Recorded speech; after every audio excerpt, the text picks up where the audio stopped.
para la formación de académicos distintos de licenciados en inglés,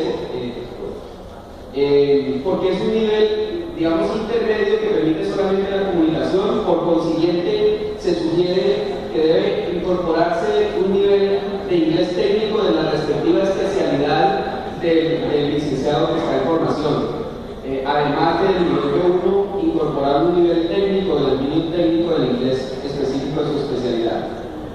Las competencias en inglés y demás componentes del currículo no se logran porque hay sobrepoblación en las aulas y hay pocos recursos, también se planteaba de manera crítica. El tercer punto, la duración de 5 años.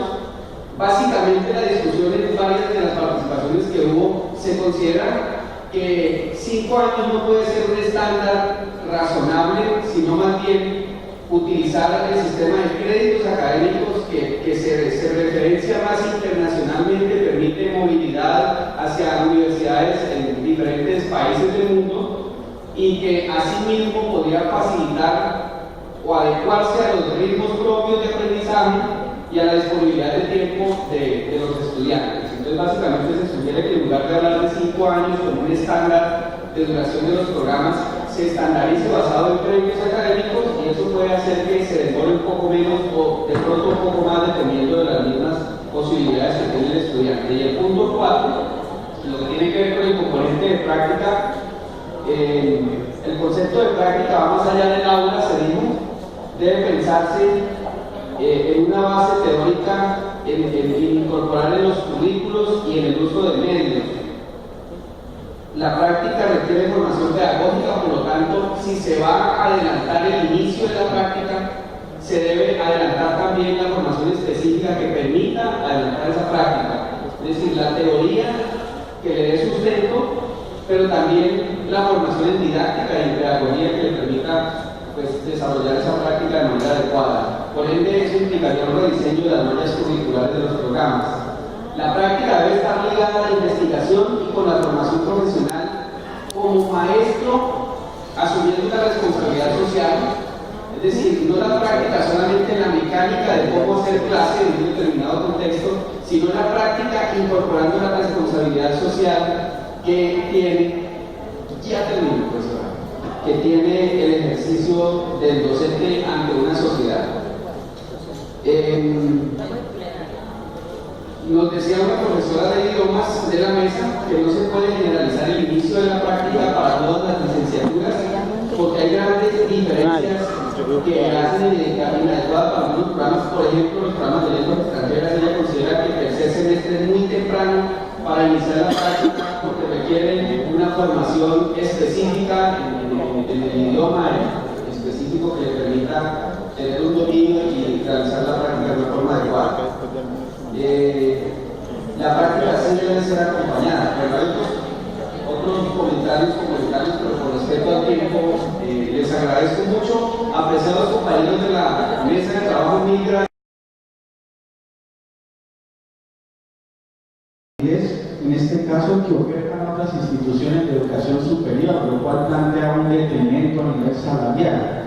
Proponemos eliminar el término con énfasis en y permitir que se avance con las denominaciones licenciados en educación más uno de los campos del conocimiento, ley 115. Ejemplo, licenciado en educación, lengua extranjera inglés, licenciado en educación, lengua castellana, licenciado en educación, matemáticas. Desde mi perspectiva, yo considero que el Ministerio está planteando los énfasis desde la perspectiva de que ya no se quiere que, por lo menos en nuestra carrera, y sí hace falta conectarse a nivel internacional con el hecho de que un docente puede ser licenciado en inglés con énfasis en matemática, con énfasis en ciencias naturales, que es algo así como la doble titulación. El segundo aspecto del proceso de verificación, que es altamente importante, está incompleto. En la página 14 uno no sabe realmente a qué está apuntando ese segundo aspecto del proceso de verificación. En la cuestión de contenidos curriculares, entonces se nos plantea contenidos curriculares, o se apunta al desarrollo de competencias de los maestros en formación o el desarrollo de una formación para el pensamiento crítico de los docentes. El documento plantea dos perspectivas pedagógicas que una va en contraposición de la otra, debe redefinirse ese planteamiento. Se proponen prácticas a partir del tercer semestre. ¿Qué proponemos nosotros? Asumimos que la propuesta es interesante en la medida que se replanteen algunas estrategias. Proponer en las instituciones de educación superior escenarios de simulación virtual de experimentación y práctica a partir del primer semestre y de microexperiencias de enseñanza a partir del quinto semestre para terminar en ambientes y contextos reales, entendidos los contextos reales como prácticas escolares en el nivel de básica, media y vocacional a partir de los semestres superiores, séptimo en adelante, para que haya concordancia. El caso específico lo mencionó el profesor anteriormente. En quinto semestre, poner un estudiante a dar una clase de inglés, pues él todavía no ha madurado, no ha ganado una cierta fluidez en la lengua para entrar al proceso de enseñabilidad como tal. Entonces nos parece que poner a todas las licenciaturas dentro de este proceso es un poco está un poco fuera de lugar.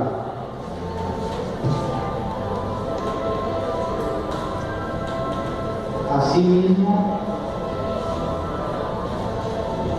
proponemos también, que las estrategias pedagógicas y didácticas para el desarrollo de competencias comunicativas en un segundo idioma. Existe un documento que se llama y que está reconocido por la legislatura colombiana como los estándares básicos para lenguas extranjeras. Claramente el documento plantea que el nivel en función del marco del estándar para Colombia es que todas las licenciaturas deben tener B2, aparte de las licenciaturas en idiomas que deben tener C1. El documento de los lineamientos plantea B1, es decir, ¿estamos retrocediendo en la política que ya asumió el mismo gobierno? ¿O es que la persona que redacta el documento no conoce bien la terminología y confunde un B1 con un B2? Que en términos de enseñabilidad pues son un gran número de horas y es un retroceso realmente en la política.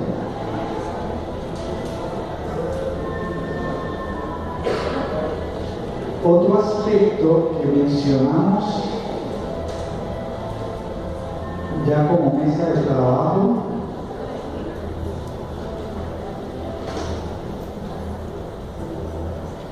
tiene que ver con los procesos de contratación docente.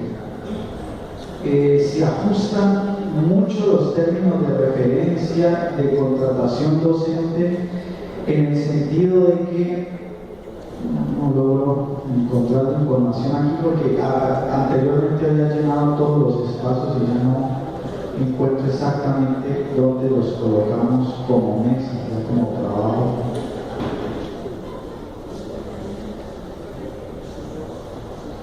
Otro aspecto en la cuestión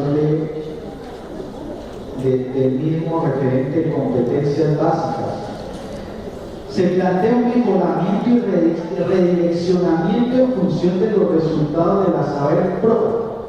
Es decir, las universidades de educación superior deben centrarse en procesos de evaluación en detrimento de procesos de formación y procesos de otra, que hablamos de enseñar, formar y evaluar. Aquí se está apuntando más al proceso de evaluar, entonces entran en detrimento las otras dos competencias para los licenciados. Se plantean evaluaciones externas. ¿Quién realiza las evaluaciones externas? En el caso de inglés, la realiza un estudiante nuestro para obtener su título universitario. Debe presentar pruebas internacionales tipo TOEFL, tipo la IELTS. Es cargar económicamente al estudiante, aparte de pagar el diploma universitario, pagar la prueba saber pro, también tiene que pagar ahora una prueba internacional. ¿Cuáles son los sistemas de evaluación externa que se proponen realmente para las demás licenciaturas? Eso no es claro en el documento. Se plantea en la página 7. En la página 7, en la página 22 del mismo documento. En cuestión del personal docente, se plantea claramente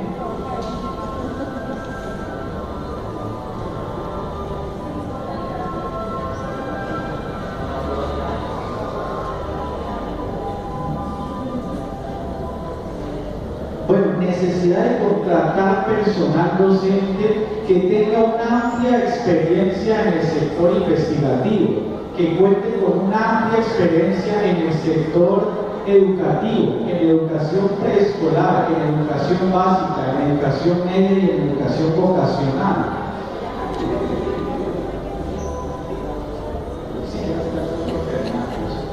¿Hasta qué punto se va a ver referenciado esos procesos de contratación de un personal tan altamente calificado en los procesos realmente de ampliación de la política de nivelación salarial? No está incluido en el documento y no se hace referencia. Esa carga, ¿quién la asume? ¿El Estado o las universidades en calidad de entes autónomos universitarios? Porque son muchas exigencias, muchos cambios que requieren una mayor inyección presupuestal y una mayor inyección en términos de recursos humanos. ¿Quién asume ese costo? Según el documento lo asumen los centros administrativos universitarios, entonces son las universidades. No alcanzamos a avanzar más puntos. Proponemos la extensión, debido a la seriedad y a las futuras implicaciones de la presente propuesta, que nos obligan a que se realice una ampliación de ese taller para abordar los restantes criterios que no alcanzamos a abordar como mesa, como tal. ¿Qué nos preocupa? Sí. Aunque es una propuesta, nace de una docente, pero en la bibliografía no se hace ninguna referencia a algún estudio macro que se haya hecho sobre la realidad de las licenciaturas del país. Entonces, ¿hasta qué punto este documento realmente está recogiendo las necesidades del sector educativo, no solo estatal, sino privado a nivel de la educación superior? Nos parece que 4 horas de trabajo es muy poco tiempo para abordar de manera seria este documento. Muy buenos días, compañeros profesores.